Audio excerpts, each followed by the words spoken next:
News channel కి స్వాగతం.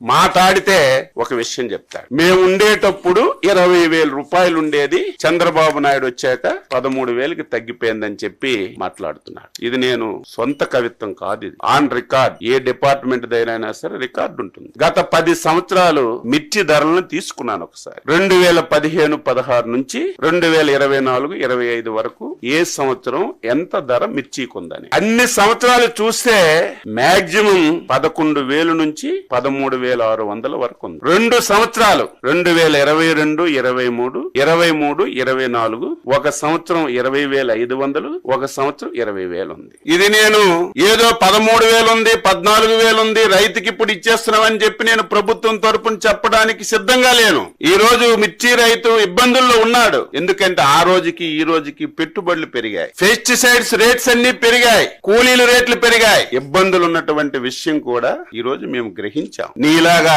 చేతులు కొట్టుకొని ముడుచుకోను, నీలాగా ఎవరో పేపర్ మీద రాస్తే చదవడం ఈ ప్రభుత్వానికి, ఈ ప్రభుత్వంలో ఉన్నటువంటి మాకు అవసరం లేదని చెప్పి తెలియజేస్తున్నా. ఎంత తెలివైన వాడంటే జ్ఞానమున్న ఏ వ్యక్తి కూడా చేయడు. ఒక దంపుడు ఉపన్యాసం ఇచ్చావు కదా జగన్మోహన్ రెడ్డి, దీని ఒక్కదానికి నువ్వు ఆన్సర్ చెప్పు. ప్రభుత్వం మద్దతు ధర ఎప్పుడు ప్రకటిస్తుంది? మార్కెట్ లో ధర తక్కువ ఉంటే ప్రభుత్వం మద్దతు ధర ప్రకటించి ప్రభుత్వం వెంటనే ఇంటర్వ్యూన్ అయి కొంత డబ్బులు పెట్టి ప్రభుత్వం కొన్నప్పుడే మనం మాట్లాడాలి. ఎంత తెలివైన వాడంటే 9/1/2020 సంవత్సరం. ఇంకా అబద్ధం చెప్తే నేనేం చెప్పలేను. ఆ రోజుకి ఈ పెద్ద మనిషి ముఖ్యమంత్రి అని నేను అనుకుంటున్నాను. ఆ రోజు అగ్రికల్చర్ డిపార్ట్మెంట్ నుంచి, మార్కెట్ యార్డ్ డిపార్ట్మెంట్ నుంచి ఒక జీవో రిలీజ్ చేశారు. ఆ రోజు మధుసూదన్ రెడ్డి గారు స్పెషల్ చీఫ్ సెక్రటరీగా ఉన్నారు. ఆ రోజు రెడ్ సిల్లీకి ఈ పెద్ద మనిషి మార్కెట్ రేట్ ఎంత ఇచ్చాడంటే 7,000 రూపాయలు ఇచ్చాడు. ఈ పెద్ద మనిషి 7,000 రూపాయలు మార్కెట్ రేటు జీవో రిలీజ్ చేసిన నాటికి